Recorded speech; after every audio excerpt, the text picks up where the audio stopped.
Howdy, howdy. Welcome to yet another Q&A with David Hubert and myself, Brent George. We have more questions piling up, and so we are going to do our best to climb that impossible mountain and get through some of them tonight. Keep them coming because it gives us something to talk about for sure during these streams. And I think I mentioned this already, but we are currently planning our first. I mean, we kind of already had a guest appearance a couple weeks ago when we had was it just a couple weeks ago or was it the last one? I feel like it might have been the last one. I think it was the last one. Oops. Yeah, we had Scott on, who's our community manager. That was fun. We kind of talked a little bit about his background. He got into acting at some point, and it was just nice kind of reflecting on that. And it was funny because that whole thing came up again with Ilse when she came on. Ilse, she has an acting background as well, and she got an animation, which is not a super big surprise, but yet I see so few people doing that transition, which is interesting.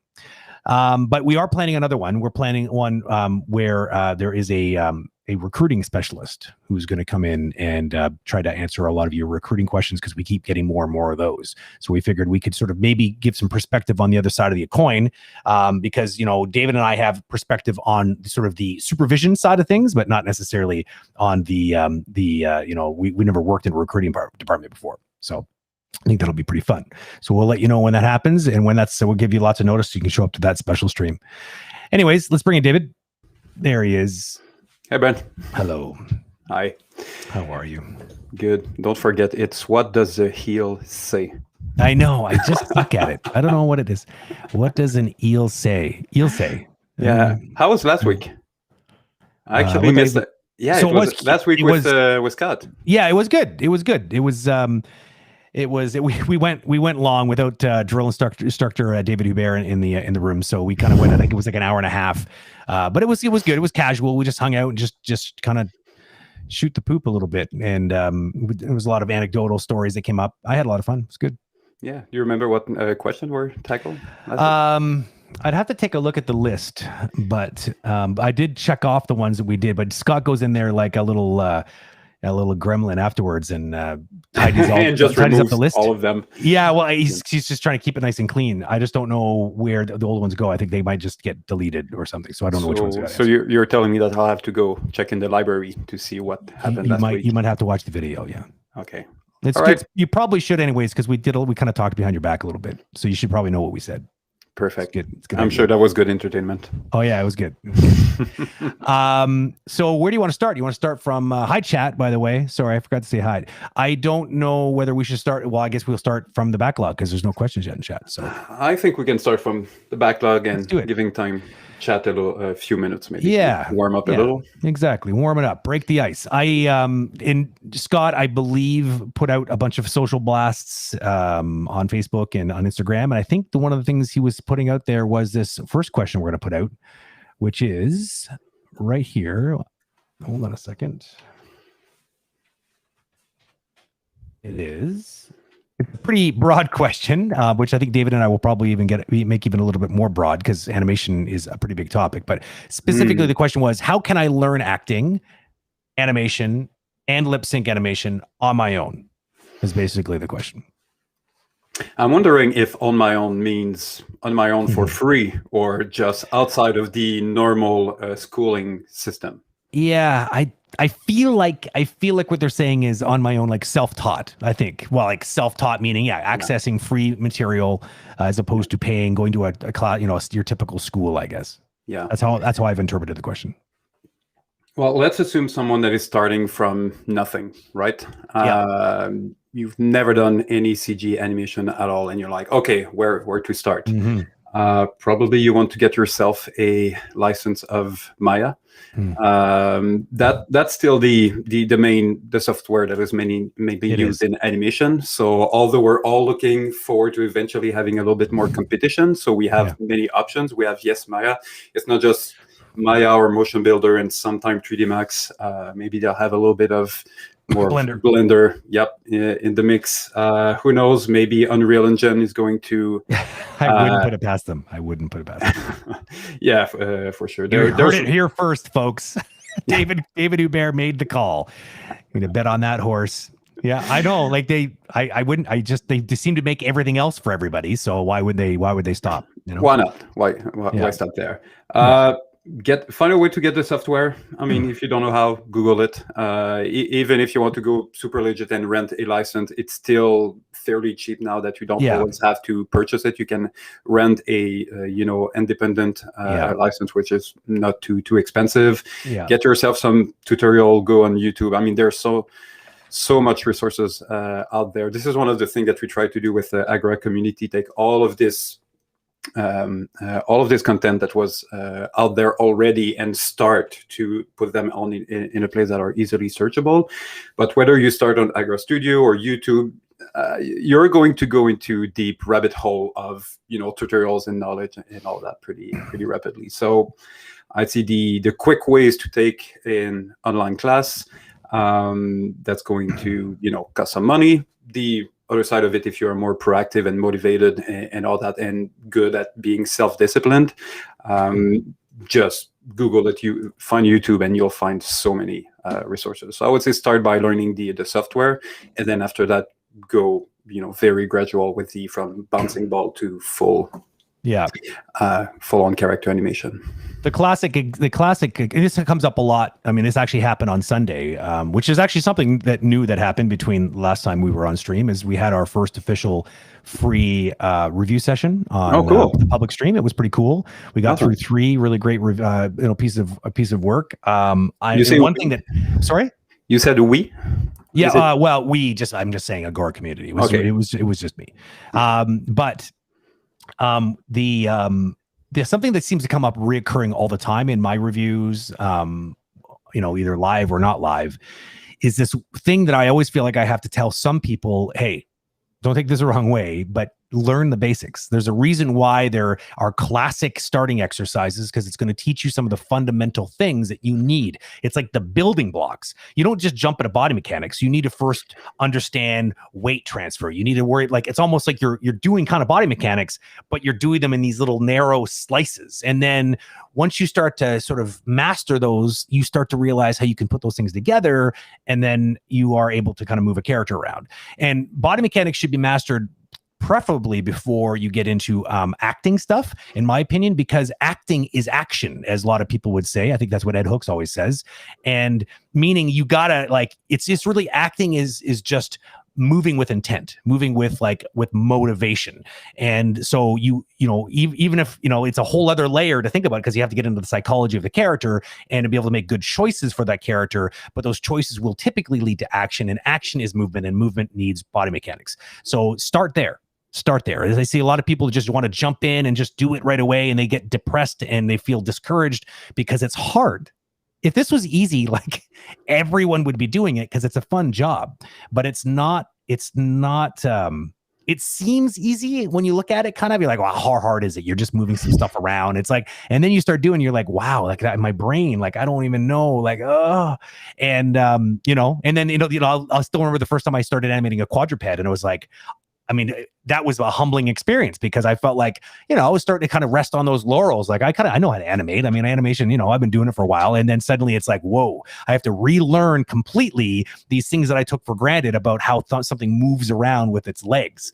And then you go right back to you become a student again, like overnight. And that happens all the time. So don't be discouraged, but definitely do make your life a little easier.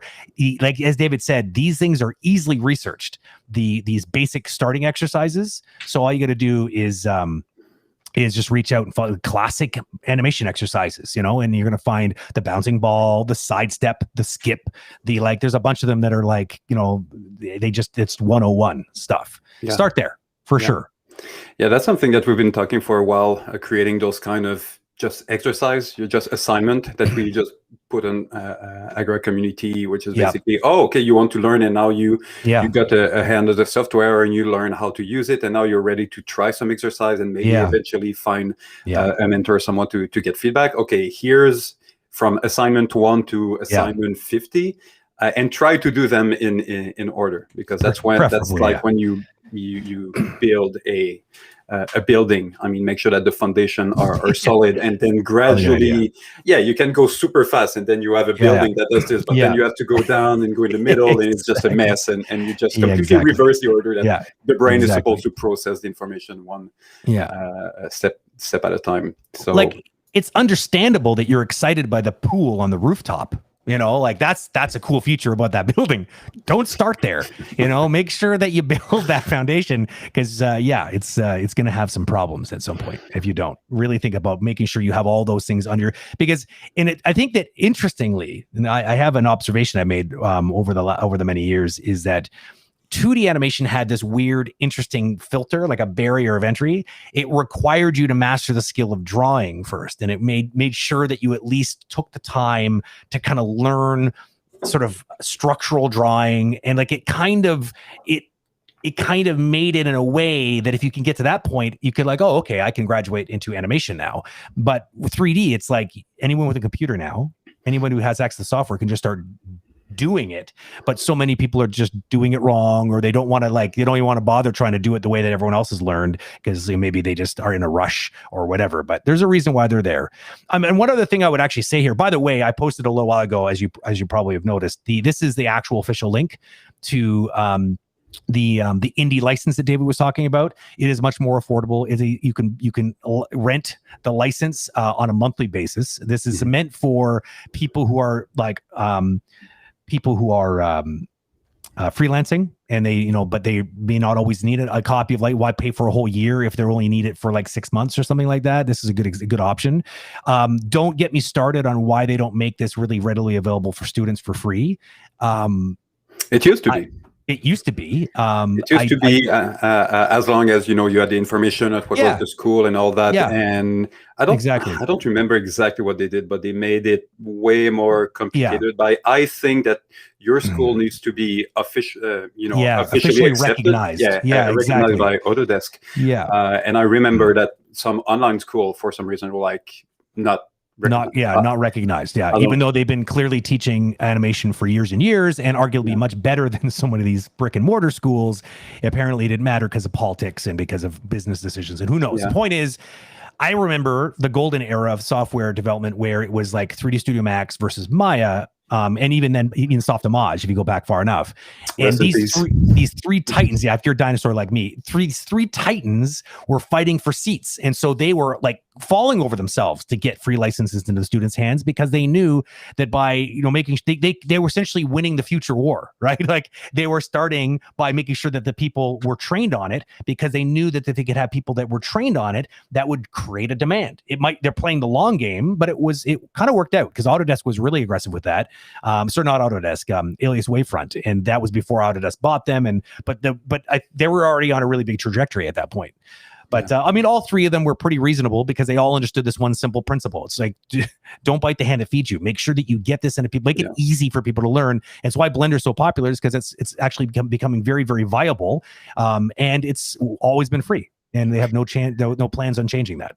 Yeah, that to me, that's one of the problem. And, I don't have anything, obviously, personally with Maya. It's still the software that we're mainly working with. But when there's a monopoly, that there's one software that is way above the rest of the competition, it kind of, you need this kind of healthy competition. And I'm pretty sure if there was like three king, like there used to be like Maya 3D Max and XSI, I doubt that one of them will say, oh, you know what, we're going to start to charge for those student license. It would never. The two others will be like, okay. Yeah, go ahead and sink your own ship. That's fine. Like, thank you. Made our jobs a lot easier. It's like, I mean, I don't want to focus too much on this because I literally will go on to a rant, but it drives me literally bananas that it's even a thing. And I don't even know, like, there's even laws on the books that are anti-monopoly laws. I don't know what fancy lawyer who drives probably a very, very fancy, expensive car was able to convince a judge that this was not a monopoly. They bought literally XSI. They bought Alias Wavefront, the two main competitors to that whole sector of the industry. They could have maybe said, oh, well, we're not buying Houdini. It's like, well, that's a joke. Maybe to a judge that seemed like a viable argument, but obviously anybody who knew anything is Houdini was never competing. They were always niche. They tried a few times to get into character animation, but they never really quite stuck, and they just started doubling down on their strength, and that made them weather the storm. And now people who need Houdini, they swear by Houdini. If you've ever used Houdini before, you know what I'm talking about. It's a very, very good piece of software. It's very popular with VFX, especially fluid dynamics and procedurally generated effects work. It's nothing can touch it. It's very, very good. Yeah. I don't know. I would say it probably depends on the social impact that such monopoly might have. Maybe like CG animation doesn't have such importance to get into this kind of trouble. But for me, just to come back with how to learn, acting and lip sync, for me, this is like the fourth level of your 5-story level. Like the first one would be, basic physics, bouncing ball and whatnot. The second one would be just, character animation, but just the physicality of it, the locomotion. The third one, you start to have the body acting, so pantomime in that. The fourth one would be, now let's start to play with facial animation, including lip sync. And then the fifth would be like, now let's put all of this together with the body, the facial, and then this is kind of level 5 of the very simple 5 level of mastery of character animation. David Hubert's 5-layer cake of animation. There you go. You heard it first here tonight. There's only 5. We're making 5 stars. So one last thing I'll say about this is philosophically speaking, if you are interested and you want to learn on your own, one of the best things you can actually learn is, like David said, get your hands on at least the software, start familiarizing yourself. There's many tutorials out there, but learn the tool first. Like, don't worry about learning animation per se, although you can go ahead and do some exercises that will teach you both. But basically, go through the tutorials and the documentation that comes with the software. Understand the interface, understand how to use it as a tool, because that's like your pencil. You need to understand how to use it to make the things go in the way you want them to go. But a thing one of the first things I tell people to do, because animation at the end of the day, theoretically, is all about observation.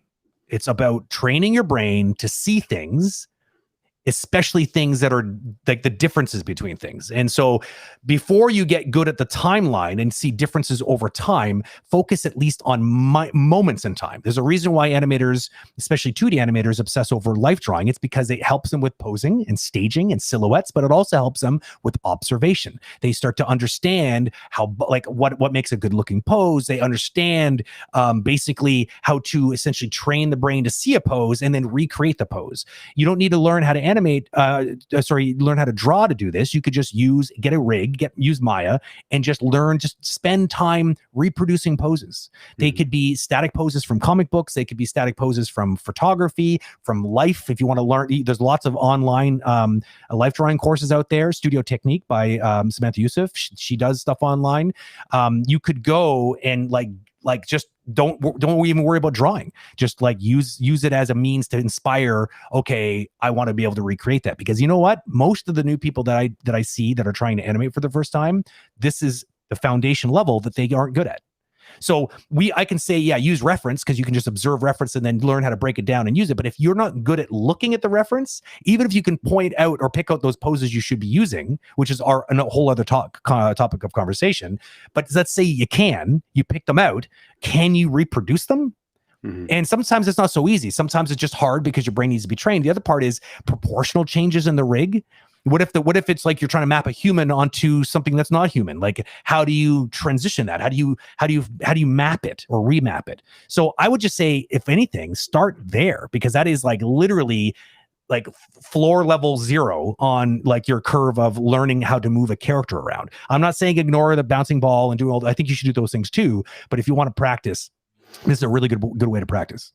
Yeah, and I would give a shout out to a frame by frame animation as well on Facebook that is using that are using those animation that we've often seen before, images, and they will break down. Here's your line of action. Here's your posing. Here's the negative space. Here's this. That. Just create yourself a playlist of those going over and over, and it's almost like your brain is slowly absorbing. And eventually, with years, unconsciously, you're going to recreate exactly. This I would say to come back to the part of the on my own part. I would say you can learn on your own until it's time to get feedback, ideally from a professional animator. So that's kind of the extent. When you learn the software, you learn the basic, you did the observation, but you're doing the assignment and you're at a point that you're pretty happy with it, and you're like you kind of feel that you're kind of topic your own ceiling, skill ceiling. This is when you should have professional feedback. So whether you find someone on Discord that will be willing to provide you feedback for free, either you're asking Brent that provide you free feedback on, I think it's Sunday. Is it on Sunday? Sunday night. Whether it's purchasing a review or it's to enroll in an online animation school or even a traditional school. The main reason you're doing that is to find peers, develop your network of connection, being motivated and inspired by, looking at each other's work, the discussion and all that.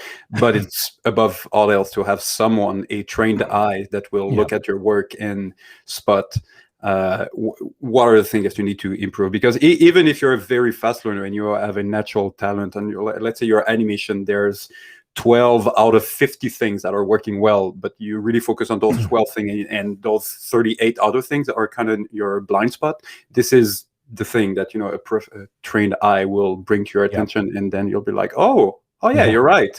Yeah, I need to rework on that. And you do this constantly with dozens of animation, and eventually 100 when you're in the industry and you have a lead and all that. And this is how you level up.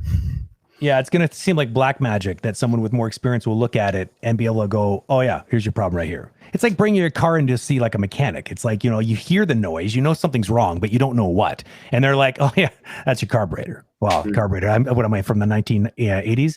Yes, I am. Trying to think of the equivalent to a carburetor, because cars don't make as much weird noises anymore ever since they've become so sci-fi. But anyways, yes, basically you need someone who can, because with the experience comes recognition of patterns, right? It's like we just, like David said, we are scanning something, and once we spot something, we're like, oh, I've seen that before, and I know what that is. It's all about building up enough experience over time that you have a library of experience to kind of flip through. Like, oh yeah, when it makes this sound, it could be one of these things. It's almost like what a doctor does when they're diagnosing a problem, is they kind of go through and they kind of eliminate through a process of elimination by maybe doing a series of tests, but those tests are just quick and they're instantaneous as you're scanning the image. Well, this is literally how or at least how when I taught a lot more, like close to 10 years ago, and I think it was some point had close to 15 students, so like 5-6 hours of reviews a week, and you get to a pattern. It's almost like you have a mental grid of those like 20 different things. Totally. And you're like, okay, check. That's it. And you go through all of them, and then you focus, okay, out of this grid, those are the 3 main things that are hurting here, so I'm going to focus my time on those. That's it. Thing. Let's start to fix that. Okay, good. Now let's go with the rest. So it's exactly the same mental process when you're providing this feedback. Absolutely. Yep.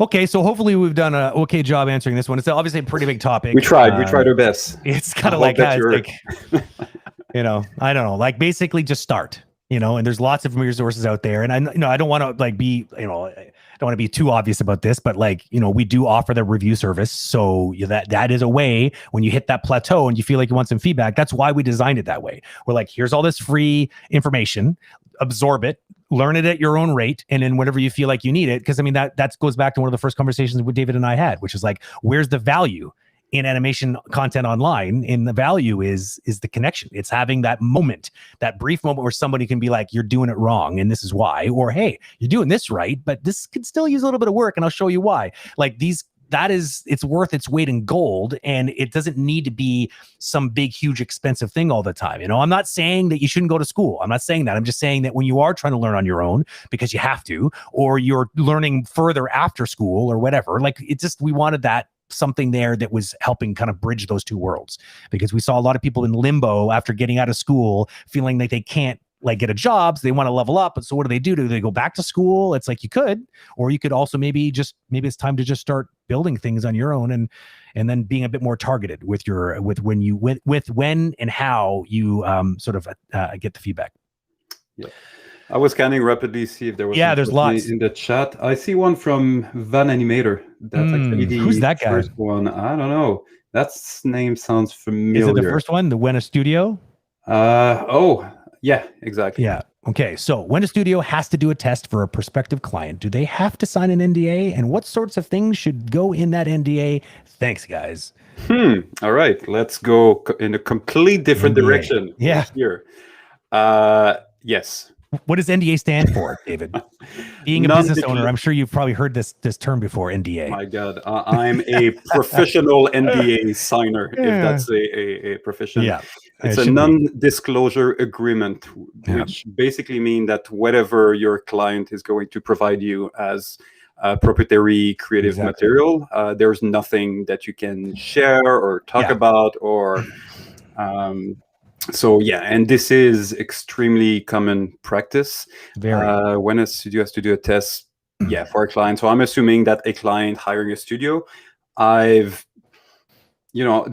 only instances that I've seen clients not do that with studios, it was basically because they were new in the industry and they were not aware of the standard. That's it. So yeah, it's pretty standard, and it's this piece of paper that you kind of read in diagonal, but it's basically always the same thing.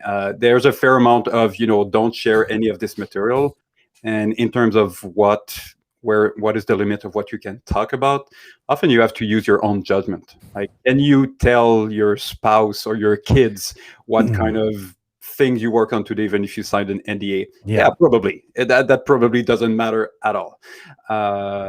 Could you tell the same to one of your friends that is actually working at a competitor that is maybe working in the same test? Yeah. Maybe not. Yeah, you got to use your own judgment. I think the best rule would be just absolutely follow it word for word and then literally not talk about it at all. But like, as you said, like, especially like during the pandemic, it's kind of hard to keep, if you're working from home and you got kids flying around, crawling on your head while you're trying to do work. Obviously, there might be a little bit of that going on. I think that basically it's like the NDA gives the company that you're working for some sort of legal sort of route to follow up on any losses that they may incur if for whatever reason that information gets out.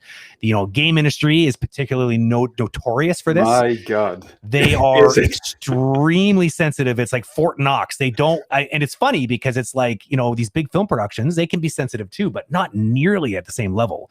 Video game company, there's just always been this veil of secrecy, and they want to be extra careful that nothing gets out there. And it's like as if somebody's going to come along and hear the idea and be like, oh my God, I'm going to beat them to the punch and make the game out before they do. It's like that never happens. It's not like where ironically it happens with films all the time, but maybe that's why they should be more strong with their NDAs. Yeah.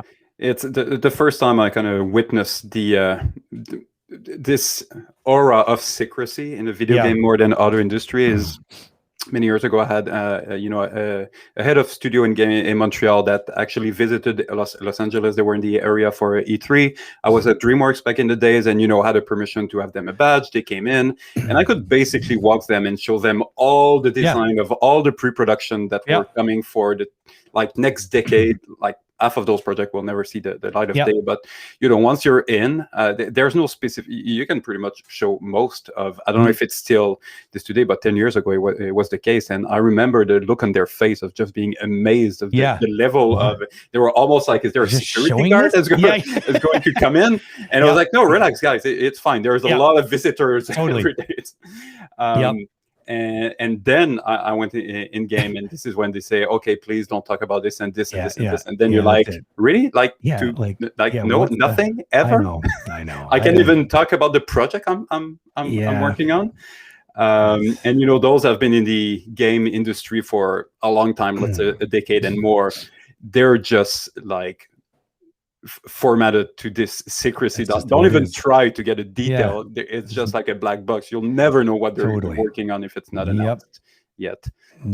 Which is, I can understand from a marketing standpoint that you want to make sure that when you get to E3 and like, oh my God, the Last of Us 2 is announced, you want to keep this big marketing punch in secrecy, a little bit like Apple with their product and all that. I just never understood why games and not animated feature and not VFX and not all those other entertainment that kind of have marketing campaign as well, but for some reason knowing online that something might started to be filmed is not that much of an issue compared to video game. It's I have yet to have a good explanation for it just started that way, and I think it just sort of kept going. And I mean maybe like it's programmers were the ones who started the gaming industry, and maybe they just tend to be like, they're risk mitigators. First of all, I mean, most programmers I know tend to be like risk adverse, so they were just like, lock it all down, and like maybe they thought they had like the because back in the day when video games were a thing, they were new and exciting, right? And so I think there was a certain level of sort of like, we got the cure for cancer here. It's like so new and so exciting, and maybe that just sort of stuck in some weird way, and it doesn't need to be there, but like it's like daylight savings time. It's like it is the most obsolete thing in the world. We all know it, but we still go along with it because no one wants to be like, let's just stop. It's stupid. You know what I mean? So I think it might be a little bit of that. Fun fact, Pixar, just like DreamWorks, same thing. You get a day pass there if you know somebody there. If they got, I had the same experience. I was walking through the halls, and they have a team at Pixar, and I'm sure they have the same thing at DreamWorks. Their job is they're like a gallery staff, and they are always revolving the sort of the showcases that are out on the walls in the alcoves. Like they have like these sort of, there's the main building, like it was the Steve Jobs building, I think it's called now. It's like there's a cafeteria and these big stairs, and then there's like, it's all an atrium, and you can kind of go around production offices and stuff like this. But out there, all around there on that second floor, is all this beautiful production work. And I think the last time I was there, I saw a lot of stuff from the latest Toy Story, way before the game, the movie had come out. Like a lot of concepts and a lot of storyboards. And I was like, oh my God, you're just showing this stuff? And he's like, yeah, why would we not? Like, I don't understand. I'm like, for too long, it's just like, I felt like I was leaving the building, and I'm like, no one's gonna stop me from leaving. It was just, it felt weird. They're like this kid in the candy store, the free candy store, that's like, totally. Oh my God, can't believe it. I have no idea what they just did. And it's I mean, for me, I just here's a fun fact. One of my first big experiences at a big video game company was at Ubisoft. And I'm not going to get too deep into the story. Some of you might have heard the legendary stories of this production. They made the first Avatar game. They're actually making the second one right now, and they already actually announced it. But the first one, there was surrounded with such gigantic veil of secrecy. Now, interestingly, even though this goes against what we were saying before, this secrecy came from oh man, is it Lightstorm? Is that Light? I think it's their name of the company. It's James Cameron's production company. I think it's called Lightstorm. I don't know why I'm forgetting, but so it was all because they themselves wanted to have a lot of secrecy. That was like part of their marketing strategy, I think, is to make it some revolutionary things. Like they were going to move the needle quite a bit when it came to digital characters in film, and they did. They moved it quite a bit, and they were working with Weta, and like it was a spectacle. And I was working on the game in Ubisoft. Even though everyone needs key cards to get in the building, there was a separate room that you needed another special key card that would put you through like a turnstile. Like it was like going into, I felt like I was going into a big Like bank safety deposit box. or like a grinder, like Yeah. those big Kind of metal that's doors what it that was. are- It was like chunk, chunk, and it had like, it was a big gate. Like you had, like there was no hopping it like at a metro or like a subway station. You had to go through the turnstile. There was no other way. They took that very seriously. They were on a separate network. 100%. Everyone had two computers. They had the computer that was connected to the company, and the other computer was on a closed network that only that floor had their own sort of switch. And it was so I guess in my mind, I really got trained really early just how secret that game industry can be. Yeah. They take it pretty far. How did that go for the game? Yeah, they put a lot. They spent all their money on the security, I think, is the problem. Let's just put it that way. Ubisoft. I'm gonna get a call from the Ubisoft lawyers tomorrow. For sure. Yeah. Well, I mean, look, it's no secret. The game reviews, play it yourself. I mean, it was not, I would not consider it a great game. There was a lot of really awesome things that happened during the production of that game, had a lot of potential, but unfortunately, I believe that we fell short in a big way. But I'm also very critical of my own work, but it was not a great game. Yeah, I'm still very much curious and looking forward to whatever they come up with next. The graphic are pretty amazing. I mean, Ubisoft has been building. Yeah, you know, they have so many great franchise and great team over there. Yeah, now. So I'm looking forward of like 10, 12 years after what they can come up with. Yeah. I agree. I'm just glad that they were able to sort of keep that relationship alive, and they were trying to do a lot of new things. And I mean, it was complicated, and we'll see. I have a lot of faith in the next one. I've heard that it's actually going to be, it's a very different game, very, very different. So I think it almost feels like it was what the game they kind of wanted to make before, but it would have been difficult to make that game back then. So it sounds like they might do something pretty special. So I'll hold off and to check it out when it comes out. Actually, how did James Cameron was involved with, not how, but how much was involved with the actually process? So well, we're going there. If you want me to indulge this, it's an interesting story. It was such a bittersweet experience because we flew down to LA on a regular basis. We got screenings of the movie way before like media ever saw it, and I remember we were all just like, what? Like how? And like it was crazy because at the time it was it's pretty impressive. I mean, it hasn't aged super well because I mean, think of how much has happened since. But at the time, it was like an example would be like if you go back in time and take a look at like the Academy Award for Best Special Effects, Star Wars won the award their year. The year before was a movie called Logan's Run. Okay, literally 1 year before. Just go back and look at both those movies. You'll be like, what? Like it was like two different planets. Like how did they even, what in the hell? And so that's what I felt like. It was like a big leap when they made that movie, and I think everyone knew it, and other people started emulating. He literally pioneered. Well, I wouldn't give credit to James Cameron only. I think he perfected it. The person who I believe started this idea of virtual production with virtual cameras would have been, Robert Zemeckis. So he's the one who made Polar Express. He's made a lot of movies. He takes a lot of flack for those movies because he tends to be famous for making movies that all the characters fall desperately deep into the uncanny valley. But he made a movie where he produced a movie called Monster House, which I highly recommend. It is a decent movie about a bunch of kids and about this house that was haunted in their neighborhood. And that movie was one of the first like feature films, like Pixar or DreamWorks style film. But one thing that made it very different was they were animating these scenes and filing the cameras with virtual cameras. Okay. And I know that you know a lot about virtual cameras because you sort of got sucked into that world on Tomb Raider. And anybody who doesn't know what, maybe we could do a talk on that one day, but it is a very interesting topic. But if you do a little search on Google or on YouTube, you'll see what we're talking about. It's a very interesting technique. It gives a very cinematographic look to it because you're basically remimicking the motion that the real cameraman would be doing. So our eyes have been trained for so long about the weight of the camera and how it's moving and this little adjustment, which you can reproduce with keyframe animation, but not easily. Not easily. I would say the best of the best could do it, but if you have one of those, and it's going to take a long time compared to an entire sequence that you can. Exactly. And The big difference is that you're able to just reflexively just use a camera, like the way you know how to just point the camera at the like if you just so a trained DOP, just get them on in a virtual camera, and then they will be doing an excellent job because it's very familiar to them. So therefore, it will feel like films before it. Yep, for sure. Yeah. So going down to it was Angeles, awesome. A lot, but in terms of the gameplay and all that, was it involved at all, or it was more like he was there to kind of keep feeding us information to inspire us about the movie. Mm-hmm. But he didn't get deeply involved in the actual game process. Like there was a relationship there. There was a lot of marketing about that. It did exist. I'm testament to that because there was a lot of flow of information, but that flow, as far as I was concerned, was more unidirectional. I know that they had feedback on the game, but like I was not part of those because I'm not a designer, so I was not really part of it. I mean, Richie Bainham, who was the animation director on the film, really awesome guy, by the way. I think he's Irish, if I remember correctly. He is.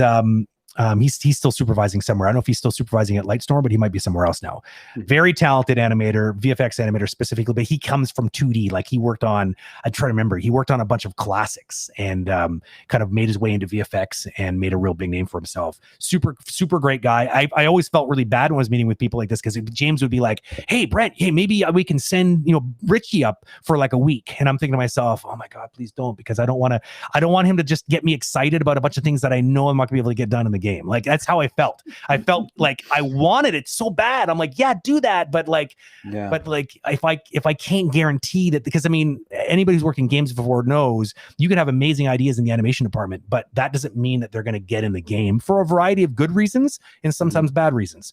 But it's a complicated beast. What decides to get in a game and what gets not in a game. It's not an easy thing to explain in one single sitting. It's a complex machinery. Yeah, and on top of that, if we're honest, there's not a lot of very good games that are, feature film game that are because, and I'm sure there's many reasons that I don't know about it, but basically, most of the time the game is aimed to be released at the same time of the movie, so you might not have as much time that you want to produce the game. There's probably some things that you absolutely have to do. I don't know. I'm trying to find. I'm sure there's a couple, but the ratio of very good games that are coming as a, with the release of the free feature, there's really not a lot of them. It's kind of made a bad name for itself. As a matter of fact, like like licensed titled games. Mm-hmm. Are typically ones that are not going to be very good. And I think it's for a variety of reasons. Some people speculate it's because the game production spends so much money on the license, so that like, what do they have? They don't have much money left over for the actual product. And I don't think that was the problem at all with the Avatar game. I think that what was the issue was that, for one, it was a very intimidating bar to meet. That's why when I sit down with somebody like Richie, he's going to have amazing animation ideas. And I'm just like, oh dude, if you had any idea how hard that would be to make happen. And that's what I meant. Like, it wasn't like there wasn't a resistance to not do it. It was just like, I can't bend time and space. Unfortunately, as much as it sounds cool to do that, I don't know. And so I just felt like I would be depressed by conversations like that. Yeah. He was always good about it. And I never felt like I was like, he'd be like, okay, I totally get it. But deep down, like the perfectionist in me it was difficult.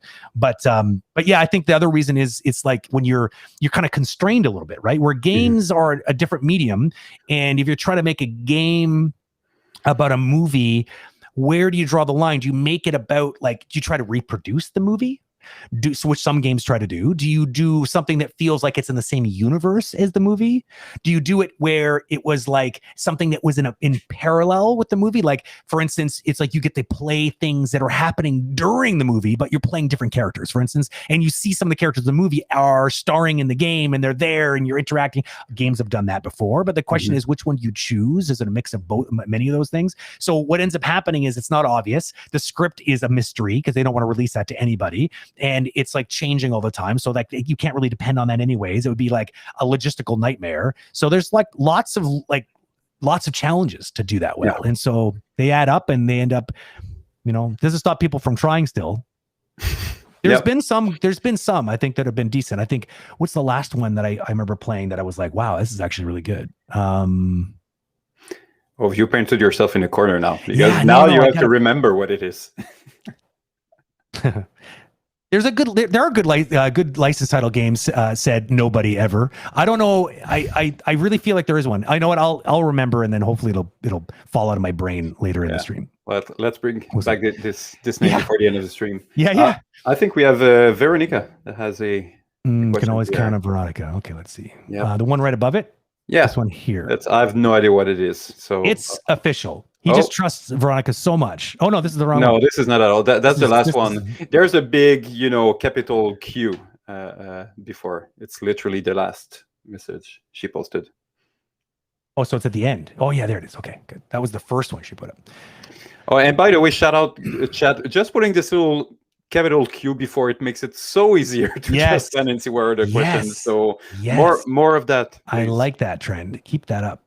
Speaking of the politics behind productions, if you're an animator/artist on a production, how much do fluctuations in the upper management's political environment come down to affect your job on a regular basis? And how aware will you be made of what's going on? So we learned this last stream that, there you go. I mean, definitely the higher up you are in the chain of command, the more you're near those discussion and the stress that might be coming from the politics. How much of the fluctuation come down to affect your job? I'm tempted to say not a lot. Let's say you're a junior, mid-level, or senior animator, and who you are on the project. Let's assume a 200-300 people studio with upper management are dealing with difficulties. Not a lot, because most of the time, I mean, there's definitely a culture aspect of it. Some studio that have a weak culture, and there's a lot of gossiping, and there's a lot of people just stressing each other's out. Maybe it could, in this environment, stress everyone. But in my experience, for the most part, if you're an artist, if you get to know like big thing, like a production might be in jeopardy, or there might be some laid off, or there's whatever issues that there might be, the more you're on the ground level, the artist doing your work, the less you should be affected by it, because honestly, they do not pay your salary for you to worry with those things. Obviously, the more you get to the supervisor, but more the director and producer level, then yes, you're going to be affected by this, by those fluctuation, by the stress, and this is part of the quote unquote management job that you have to handle. If you don't do good with stress, if you're an anxious person, the higher up you're going to go in the hierarchy, the more miserable your life will be, because you're going to be exposed to so much, to shenanigans. Yeah, so much thing that are going to stress you out, and at the end of the day, it might be totally irrelevant because it kind of solves itself. Changes in a second. Yeah, exactly. Totally agree. Before I try to answer this question, I do remember the license title, and it's actually two of them. One of them is Shadow of Mordor, which I do believe it was based on a franchise. So it's not based on a movie. So that's what I'm saying. I think those ones that tend to be more successful is they build it off of the universe as opposed to trying to make it based on the movie itself. That's usually kids. Why do I want to play a movie that I'd watched? No, probably not. But do I want to experience that world? Maybe, depending on how interesting the world is. So, well, the Arkham CD is a pretty good Arkham franchise is a good example of that. Very good example. But that's a comic book franchise, so it could be argued that that wasn't really based on a movie. But but yeah, so those are such big brands that it's like, like they can. I think that a lot of those comic book franchises do well too. Although the Spider-Man franchises have not been successful, most of them. Although the most recent one did very, very well. One that I'm very hopeful for and I'm excited to play myself would be the Suicide Squad game by Rocksteady. So that one. I mean, their trailer, their teaser is awesome, but I've learned a long time ago never judge a game by its teaser because they are two very, very different things. But I know that Rocksteady make good games, so I'm confident that one will come out and be pretty interesting. So answering this question, and actually one other thing I wanted to say before I answer this question, because I'm going to forget if I don't. One really quick last tip about the NDAs, which is very applicable to everybody, is how it plays out at the end of a production. So what are you allowed to put on your demo reel? You've signed this scary NDA. You haven't told anybody. You've treated your whole house or home studio like Fort Knox, and you've played by the rules, but now you want to get the next job. Maybe you're a freelancer and that job is over. And I don't want to give you any legal advice here, so take everything I say with a grain of salt, okay? But basically, the rule of thumb is, if you want to be extra careful, wait until it's released. Once it's released and it's out in the wild, no one's going to come after you for anything, because at the end of the day, no judge in any first world country, at least, is not going to put you away for trying to get more work. You know what I mean? Like they as much as a company wants to be a D-bags about, enforcing some rule, it's just not going to happen, because no animators are going to want to work for that studio if they're going to be that like draconian about their rules. But what I will tell you, a lot of people do, and again, this is not me giving you advice, I'm just saying what a lot of people are doing, is if they are in that situation where the game or the film isn't released yet, but they do need that next job, and say they've been on a production for like 2 years, which happens a lot, especially in games, and they don't have anything recent unless they can show some stuff that they were working on. What I've seen people do is they will put it on something like Vimeo, and they will make it password protected, and they really make sure that it's like they're limiting the sort of proliferation of that work.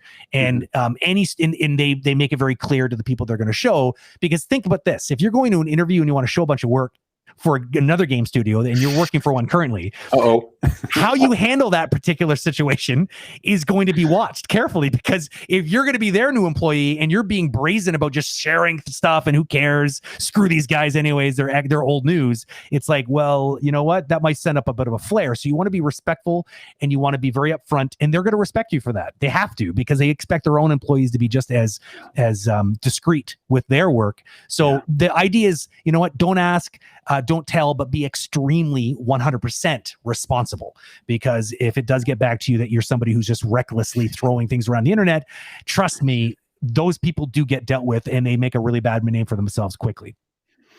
Yeah. So watch yourself. Be smart about it. Yeah, definitely. Sorry, definitely. If you're going to a studio and you go to the recruiter during the interview, okay, I really shouldn't show you this, but just for you guys, they're going to tell us, oh, okay, next project. When you go to the next studio, you're going to do the same thing with our project. So just be careful with what you're sharing. Yeah. And there is some, maybe it's not for animation specifically, but there's some demo that you can do for a game that is not released, or before a big GDC talk that is literally like, if not IP, more intellectual property of some new system that no one knows about yet, that you might not want to talk too much about it.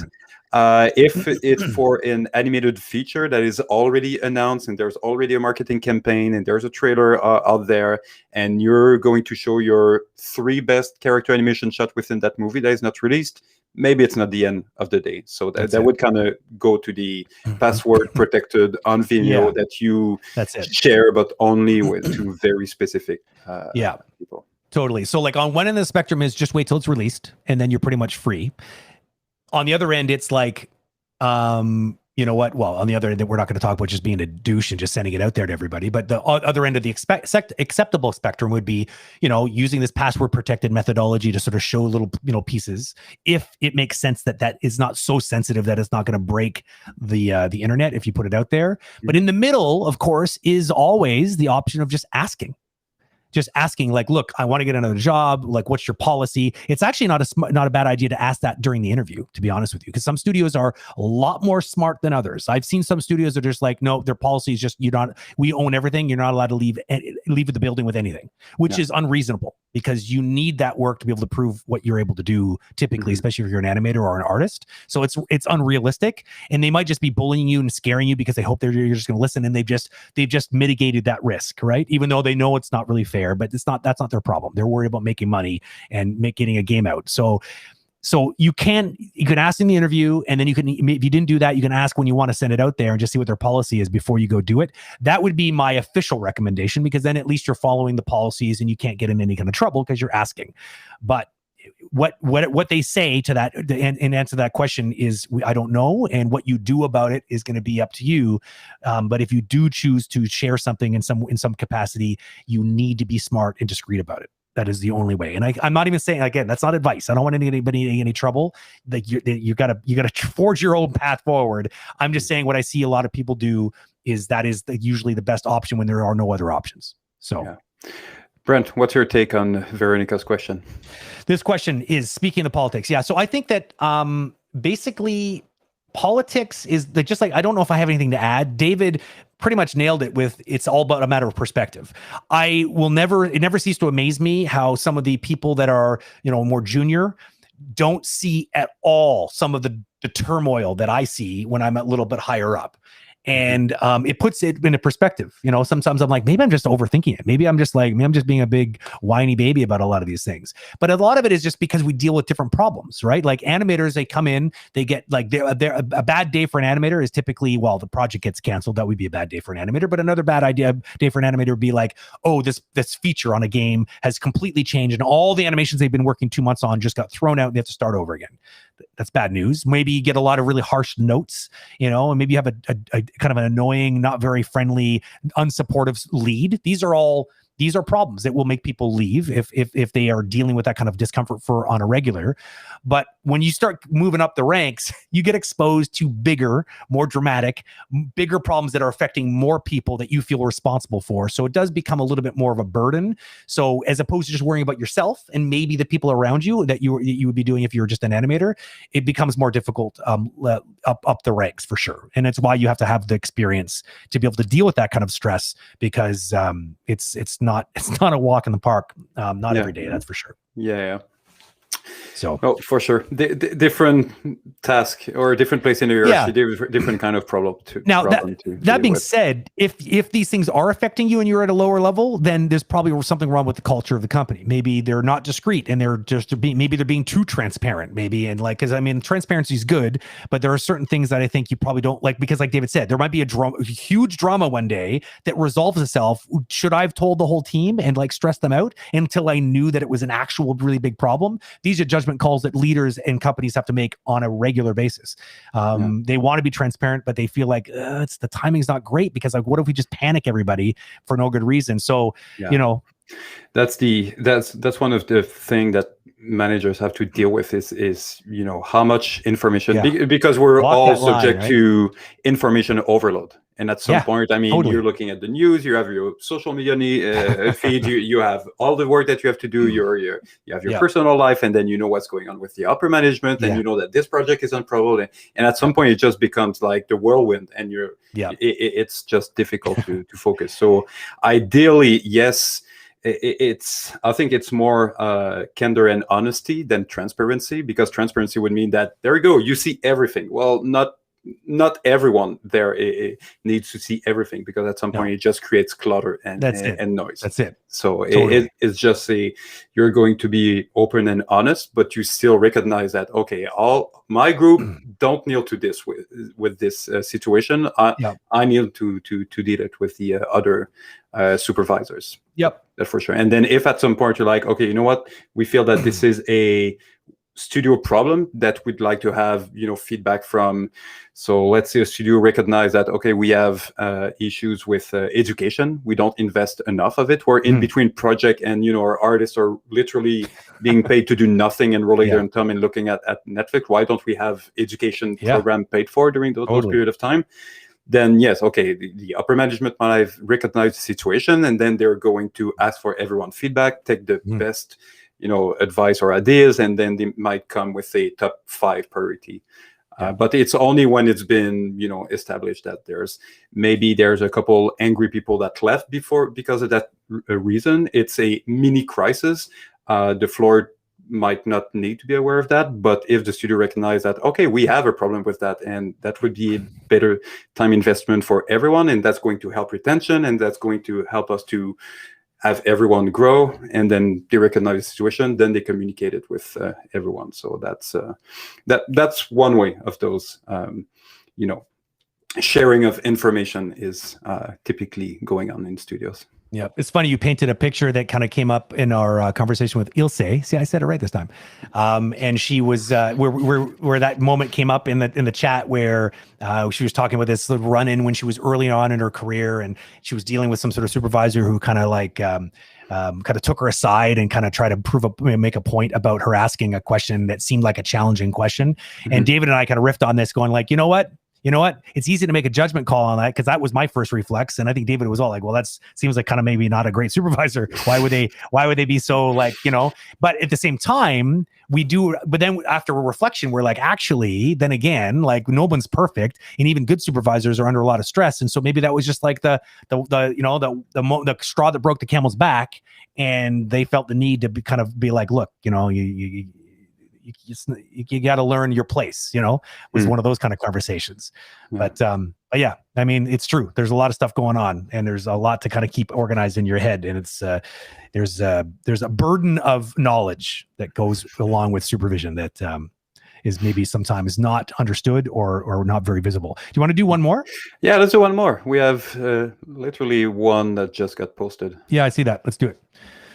Roll the dice. As directors/managers, how much are you expected to be on call outside of work hours? And what is the work-life balance like in your previous and current roles? Wow, look at that. That's interesting. Okay, so let's say we've been in those positions before a few times. Call outside of work hours. I do not remember allowing my supervisor or producer or all that calling me outside of work hours, but at the same time it's not like I was I know that there's some team like the IT, for instance, if there's a big crisis, yes, they're going to be on a call because literally everything stopped. You have 3 studios worldwide and there's been a cyber attack or there's been a leak or the server is down, yes, they're going to be on call. But artists, I think, or more like directors, but more of creative department, being on call outside of work hours, it's not something I've seen a lot. You might be expected to do overtime, and then but that would be the same thing for overtime, allowing the studio to call outside of working hours if you're a director, or doing overtime. Everyone is setting their own boundary. If your boundary is like, you know what, I have 3 kids, I have a newborn, I have all of this stuff, I'm going to give you the best 40 hours of my time, but I'm sorry, guys, I cannot give 1 more hour. I just can't. And if it doesn't work for them, then it means that it's just not a good fit. Either you're going to be fired or you're just going to decide to, step away and find another studio that's going to have the kind of production and schedule and management team that will allow those the no overtime policy. So yeah, my opinion on overtime is simple. I'm fine with overtime as long as it's being compensated for, and it's the employee's choice. That's first and foremost. It's optional and compensated. Absolutely. And anything else, it should not be tolerated as far as I'm concerned. But a lot of people do. And a lot of studios will try to abuse this, unfortunately. And some people are fine with that because maybe they work at a studio where, and it's a slippery slope where you start justifying all that to yourself because it's like, oh, but look at the work I'm doing. It's like, well, yeah, I agree. But this is something, it's a very personal thing, right? I think, and this transcends beyond the animation industry and gets into like, health sciences and, people that are researching out into the wee hours. Like I can only imagine the kind of midnight oil that was burned while they were trying to sort out the vaccine for the coronavirus. I can only imagine. Yeah. There are some unsung heroes that will probably never be mentioned in history books that probably burnt themselves out really hard because they were quite literally saving the planet. Like they were working on it. You know what I mean? They were doing some meaningful work. And so, people that do that kind of work, they don't usually, they're driven by a different mechanism. They're not there as a mercenary expecting to be paid because the payment of being part of that solution was enough for them. That is a personal choice. You know what I mean? And I would also say it's different based on the industries. I know that VFX, unfortunately, is a little bit more guilty than others about this. Like, for instance, if you're a VFX soup, You are typically on call all the time. You're often going to be traveling during the weekends because you're going to be going on set. So you're supposed to get compensated. Your salary should be accommodating that kind of access to you and your personal time in life. So it comes down to personal choices, right? Do you want to work at a studio where you know that that's something that's the norm, and you have a new family and you can't really be away from the family that often, like in the middle of the night? Then you pick your studio accordingly, because there are all kinds of shapes and sizes out there. You just have to make sure you're asking do your homework and ask smart questions in the interview. Yeah. And be smart about it. Anyway, if you're having an opportunity to get a promotion to a director level, or even a supervisor, or being hired as a director, you've been in the industry long enough to know that overtime is almost inevitable. So if you're going for a director position and you're like, I don't do overtime, this is not something I do, you're going to be very upfront about it during the interview. Like, this is almost this is putting your cards on the table right away. You didn't hire me yet, so I'm going to give you the opportunity to not hire me. Yeah, if you're totally. not Be upfront. Absolutely. Absolutely. Because you know that it's almost inevitable if you're a director. So be upfront with it. There's Joe Animate. Yes. It's a comment. I want to talk about that too, because it's a really good comment. Yeah, well, bring it on so we can have it. Yeah, okay, so I'll bring it up. So here. So basically, it was over a few comments. So I'll put up the first one that kind of started it. But basically, to sum up this point is, well, overtime, it's a slippery slope, is what he's saying. And basically, yes, studios that do compensate for the overtime, that's still a step in the right direction, because trust me, there are some that don't. And just to be clear, a lot of game studios especially are famous for giving you time in lieu instead of actually like actual overtime pay. Depending on where you live, that may or may not be legit, to be honest with you. And that be something, and they could argue either way, whether that's a thing, but it's pretty standard. And it's actually in a way, when I think about it, it's actually kind of smarter than money, because then you don't have people that are killing themselves just to make a bunch of extra money. It's like they get time off where they can actually recharge with their family and their loved ones, like after that push is done. But basically he's saying, like, look, if you allow it, it's great, I guess, because as long as you're compensating. But the problem is that now there's sometimes it becomes the culture that it's expected. And it's you could say it's optional, but there's peer pressure, right? And peer pressure and not even beyond peer pressure, it can even be kind of passive aggressively pretty much indicated that it's not really optional. You know what I mean? Like they give you, like, everyone gives you the dirty look when you go home at 6. It's like, I've already put an hour in. Like, Jesus, that's an extra hour already. And it's like, because these schleps are going to be sitting around for the rest of till 10 or 11. But you're like, I have to go to my freaking daughter's graduation. Like, I'm sorry, I'm going to go. Like, it's bad when you have to feel bad about something like that, right? Yeah, I get it. And he's right. That is a slippery slope. And I think that the studios that do the best here, and again, it comes down to company culture, and you'll get a sense of that if you do your homework, is the ones I've noticed are the best that have policies that limit the amount of overtime. So it's like, you can do up to this much overtime, for instance. It is compensated, and it's like, it can only be a certain number of weeks in a row. You know what I mean? Like, so that at least they try to control it not becoming the norm. You know what I mean? Like, they have kind of like a way of timing it out. It's like, look, because at the end of the day, I'm sorry to say, creative productions require sometimes that sort of that extra push to get it across the finish line. I've always said that healthy kind of overtime is the kind of overtime that you're doing that you're excited by, that you're like, oh my God, and we're doing something amazing. It's like that person who was figuring out the vaccine for COVID. For sure, people were just like, they were driven out of a passion to like solve a world problem, right? It's obviously not orders of magnitude different, because you're not saving any lives with video games, but you or for films. But basically, it kind of feels like that sometimes, because it's like, it's important, you got to get it done, and it feels so great, you're almost there. Versus it's like overtime every day, and you're just chasing deadlines, and nothing's working, and you don't feel like it's going to get done anyways. That is not good overtime. Yeah. So I think it's a tool that needs to be used, but it shouldn't be abused. Yeah, I would say limiting the overtime is a great strategy. I've not seen it being applied in most studios that I work at, or at least less than half of them. But I would say, again, on culture, if I would say ideally you have because it's most of the time is coming from the head of studio. whoever that is. And usually those are kind of alpha personality that have a lot of influence. I mean, not just by their rank, but just by their social influence or anyone around. So let's say we have a head of studio that is very sensible to this matter of, it should be fine if someone doesn't want to do overtime, because we're a studio that want to provide this work-life balance, and we don't want to have a toxic environment.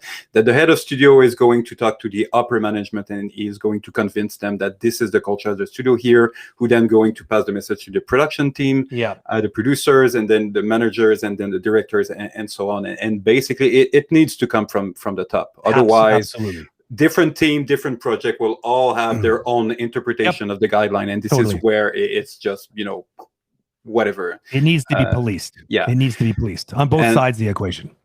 And I would say, if you are in a studio that there's no, they might say that, we value work-life balance, but there's no specific system to enforce that, and there's no specific prove it. So maybe there's another team that are good with that, but you're on the team that there's a lot of competition and people are doing a lot of hours, and they're giving you this stinky high when you're leaving. At the end of the day, it's ownership. I mean, you remain in power of the decision that you're making. So I would just say, don't get yourself in a situation that you're frustrated because you do a lot of overtime only because you don't want to feel the judgment of others. That's not good. This is a trap that you're not going to get out of. Just be like, you know what?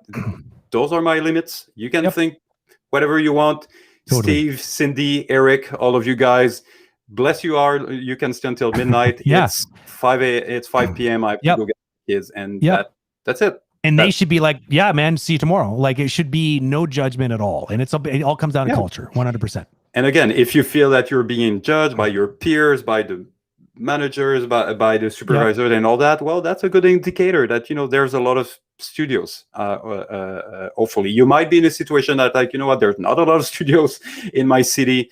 And it's not easy to find. Okay, good. Then tolerate this situation for X period of time, but be proactive. Are you working on your reel to start to look for other opportunities? So basically, don't be stuck in this box that you're frustrated about. But at the end of the day, it's your own decision, just to make sure that you're not looking bad to those other people that you don't really care about anyway. Totally. I mean, jobs are relationships, right? And just like any relationship, they need boundaries. You need to set your limits, because if you try to pretend that those aren't important to you, and you try to pretend that, I'm sure it'll be fine. Name me one relationship you've been in where you knew that there was people, that the person you were with was crossing a line for you on a regular, and tell me how well that ended. You know what I mean? Like, they never end well. It is a foregone conclusion that it's not. So you're, by not just dealing with it and be like, okay, I get it. I didn't understand that this was the culture when I got hired here. You start looking for a new job. If you feel like, if it's like that and it's crossing that line, and you don't feel like it's because work-life balance is always and will continue to be a personal decision. Everyone's different. So, and coming back to the discussion that we had with Mike, I think it was 2 weeks ago, before he'll say 2 weeks ago, with this survey that, what is the number one factor into happiness at work statistically. In terms of percentage, it was work-life balance. So that's usually maybe the third, fourth one. Like, the first one might be salary, and then the other one would be the quality of the project, maybe the team you're going to work with, and then eventually work-life balance. No, just put that in the top. All the others should be under this one. They should. And it doesn't mean no overtime. There's some people that are more than happy to do 60 hours of overtime, and that's fine. Go and do it. But just be aware of what is making your own work-life balance satisfactory, and put that above everything else. And to give everyone a little bit of hope, there are companies that are doing that well. I'm not going to start naming them because I don't want to pick favorites, but there are some that do this pretty well. And I think, especially in the video game industry, this lesson was learned very hard a few times for a few different companies. EA especially have been dinged many times in the past, and they still are trying to recover from that. Like, they are still. And in varying degrees of success, depending on, they have a lot of studios, so they can't like managing company culture across that many studios. I'm sure is an exercise in, it's a very difficult thing to do for sure. Especially because you're in different regions, in like different cultures, like just different societies. Like how do you, so I get it. It's not an easy thing to do, but like it's made it into the news in a big way. And then they've paid the price on a PR level, and therefore it makes it more difficult for people to be willing to work for them, because it's like, well, no, I heard about, that and this, and then no thanks, not for me. And they're like, man. So studios, because it's now in the open, it's like they are trying to be a little bit like, now they're actually trying to market and make like a real effort. Like David's saying, it's one thing to say it's important, it's a whole other thing to prove it. Do you have a mechanism? What are your policies? What are their policies? What can I depend on? Those are the questions. Those are the things you should be talking about. When you have, like, when you're sitting with the HR person at the end of the interview and you're like, do you have any other questions? You're like, no, that's the time right then. Can we talk about overtime? Can we talk about sick day policies? Can we talk about things that are the human part? Because that HR is human resources after all. They should have good answers to those questions. If they don't, get the hell out. Honestly, do not take that job if those answers are either floundering or they give you answers that you're not willing to live with. Don't take the job. And unless there's a overwhelming reason, like, oh, that's a stepping stone to another job, just make sure it ends up being that. Because I find that I'm always willing to make sacrifices if it's for the greater good. And we should all be. We've all taken jobs we probably didn't really want, but we did it strategically to get to the next one. That's fine. But just don't find yourself stuck in a miserable job, because it's going to ruin your life. You're going to maybe change careers because of it, because it's going to put such a sour taste. I have so many friends they were right out of school, they got a job and they had a bad experience and they just left. They didn't even want to try another place. And that's sad, but it happens. Yeah. I would say when you go in a big burnout that sometimes can even lead to depression for some people, it leaves a mark. You don't get back to normal like 3 months after or something. Your energy level, your motivation level, there's something in the chemistry of your brain that got disturbed that's never going to go back to how it was. To just be very careful of what you personally could bring you into this kind of burnout situation. And it's there. Not just overtime, but overtime is a very, very big factor in most of the burnout that I've witnessed. Absolutely. In my career. Absolutely. Yep. There's even studios that have like really crazy, like I've worked for companies where like sick days, for instance, and this is very different if the States or in Canada. I know we got to stop the stream because we're pretty late and you're going to burn out on us. But one last thought on this. Sick days are very, very different depending on the company. For instance, IDOS, for instance, I said I was going to pick favorites, but they have a really, really intelligent sick day policy, which is a lot more liberal than a lot of other ones that are just like, you got 3 days. 3 days is a joke, especially if you're like a parent. Like imagine you're a single parent and you're trying to do a production job and you get 3 sick days. Really, that's going to work? No, that's unrealistic. But then it's funny that I would complain about something like that because, meanwhile, in the United States, the land of the home and free, they don't even have mandatory leave for maternal leave. And to me, this is just, it blows my mind. It's like, if there is ever a moment where you want people to stay home and look after their young baby that was literally just born, it would be that would be the moment. If you want to invest in your society moving forward, you invest in mothers that are having children and families that are having children. And it boggles my mind that it's like even a debate. You know what I mean? They've politicized this debate in a really ridiculous way. And it's crazy because it just boils down to one simple thing. It's like, you just obviously don't care. But now they will say, well, it's up to the corporations. It's like, well, but no. Why are you putting on the corporations? Some corporations can't afford that. And like, you have to find a way of making it affordable for the corporations to be able to do this. So small businesses that can, like, it has to be on an upper layer. You can't leave it up to anyways, I don't want to digress too far, but the point is that there is a potpourri of different types of options out there, and you'll find studios in the States because they decided, well, they want to be competitive and they're going to have amazing sick day policies and they're going to give you maternity leave, but it's not standard. So you got to do your homework, people. Even in Canada, you got to do your homework because everything's different here too. There are more standardizations, but coming back to your example at ADOS Montreal, they actually had a no limit of sick days policy, and I know there's a lot of debate around if that's a good idea. And for me, it's a false debate. It's not a good or bad idea. Do you have a good culture or bad culture? Exactly. If you have a culture that again is going to look down to those that are leaving work at the end of the afternoon, they might be the same one that are looking down to whoever is taking 7 sick days, and they're going to go like, oh well, okay, he just didn't want to get up. But I think at ADAS there was a fairly good culture to disregard that. No, it's unlimited sick days policy, and we trust everyone to be respectful of when it makes sense to use it or not. If too many days in a row or use, and it might be the result of being too tired, or yes, there's some protocol of, okay, do you need some time off? What can we do with that?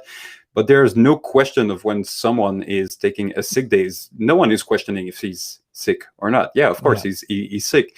And then obviously it was coming with another policy that was they were pretty proactive very early with remote work. So said, okay, and that doesn't just apply to sick days. There is a big snowstorm, it would literally take you 3 hours to come to work. Normally you would call a sick day, but you might be doing nothing at home. Well, you can continue to work from home if it's just 5 or 6 hours. That's already, and no one complained to say, well, I'm tempted to work if it's at home. No, everyone was like, yeah, that makes sense. Sometimes it just doesn't make sense for me to physically go to work for whatever reason. Sickness might be one of those. But even if I have a little cold and I don't feel like going to work, I might have 2 or 3 hours to be productive today, just to go through easy stuff and just change my mind, and that's totally fine. So again, culture is making so much difference on all the policies. Most of the time they're not good or bad. Are they well applied or not? And that's culture. That's kind of the indicator of that. Sick day policies have always maybe baffles me, because it's like all the arguments, take them all aside and boil it down to its simplest ingredient. It is, if you are sick, even on a public health level, why would you want that person to come in and feel pressured to come in and get everyone else on the team sick, so that all the productivity, like, it doesn't even make any logical sense. It's like they're living in a dimension of reality that just does not exist. It's just so crazy when you think about it. So the basically what I expect a company to do is treat their employees like adults, right? First of all, don't treat everyone like children. Treat them like responsible adults that with the assumption that they are trying to be productive. And if they're not, you deal with people on a case-by-case basis, because maybe they need, one way or another, if someone is always sick or someone is always not able to make it in, and not, if that's the problem, then you're going to want to investigate that anyways. There's obviously an HR issue there. And so they should look into it and be like, okay, so what's going on? Can we assist you in some sort of way? Because obviously you're calling in sick, like literally every week. So, like we're okay with you staying home. That's our policy. But I mean, it has its limits, and we're kind of worried about you. Are you actually like sick that often? Do you need medical leave? Like, what's going on?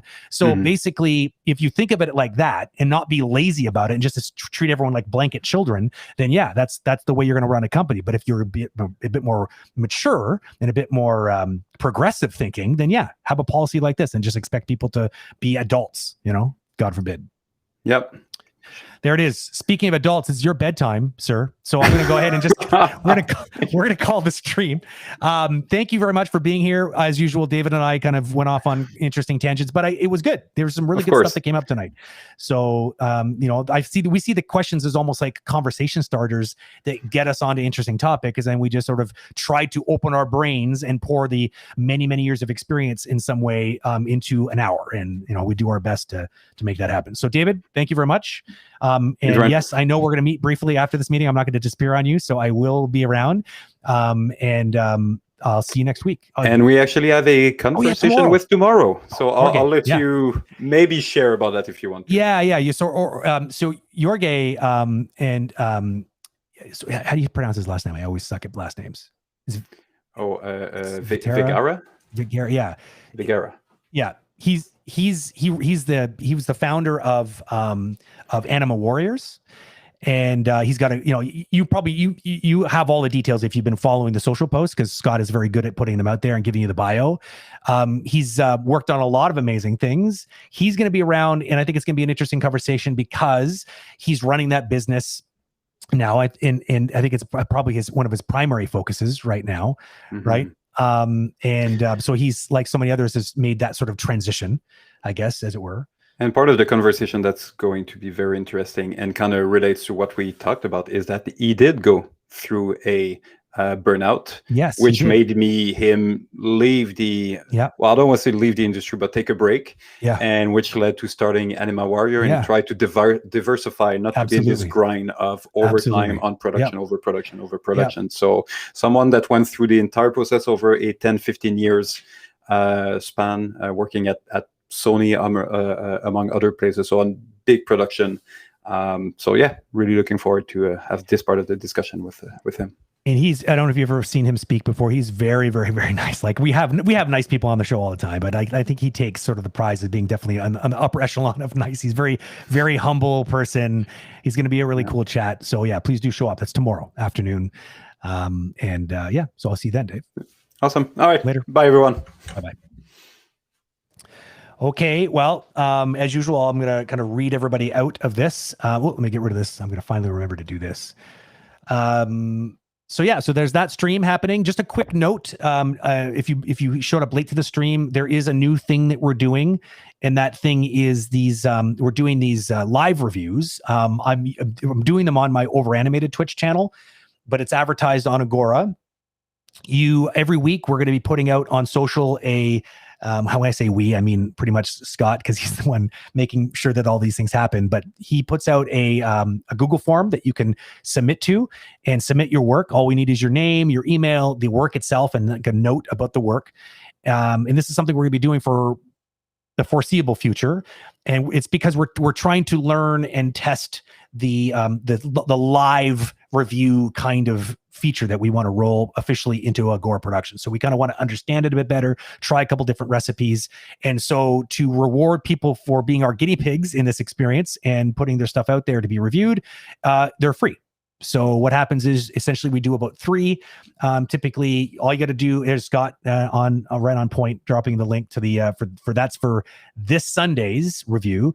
We will accumulate all the submissions up until Wednesday. We make the decision on Thursday and announce the 3 people. We'll reach out to you and let you know that you're being reviewed so that you can try to hopefully show up to the stream. And the streams are always going to be at 10:30 p.m., starting at 10:30 p.m. Eastern Standard. So we had our very first one last Sunday. It went really well. It was a lot of fun. So please do, if you're on the fence and you listen to David's wisdom with regards to you getting to the point where you've been learning on your own, but now maybe it's time to get a little bit of feedback, and you're like, you're humming and hawing about whether you're gonna do you go to school and get that feedback? Do you just book a review on Agora.Community, which is very affordable as far as we're concerned. We try to make it as affordable as possible. If even that doesn't work for you for some reason, or maybe you want to try before you buy, well, then that's a really good way to try. You can go ahead. It's a lottery-based system. So we take in everybody and then we just randomly pull names from the hat, and those are the 3 people we'll go with. So, come to those streams if you can. Sunday nights, over animated. Can someone who knows my channel, can they put it up? I'm not in Twitch, so I can't just do channel. Oh yeah. Oh, no. I was talking about, you'll be over there. Okay, never mind. David threw me a link, but it was for something else. So let me just put it right here right now. I'll just do it. HTTPS Twitch TV over animated. There we go. That should be it. That's my channel. So that's where you'll go. But you should be able to also view it from our live page, which is just Agora.Community/live, because I, like a bunch of our other affiliated channels, are automatically get kind of broadcast. They get broadcast on our live page. Although I don't know if everyone, I seem to be the only one having this problem, but it's supposed to just bring the live channel up by default when you load onto that page. But for some reason, for me, it's not always the case. I sometimes have to scan to see which channels are actually live and then click on it in the little banner, and then it'll come up. So if you don't see it right away, just search, because I'll be there 10:30 p.m. Eastern Standard every Sunday, unless otherwise stated for whatever reason. Okay, so that's a new thing. So please do contribute if you want to be part of that, or at the very least, come and hang out and can be part of chat. That'd be awesome. We'd love to see you there. Cheers. Have a good night.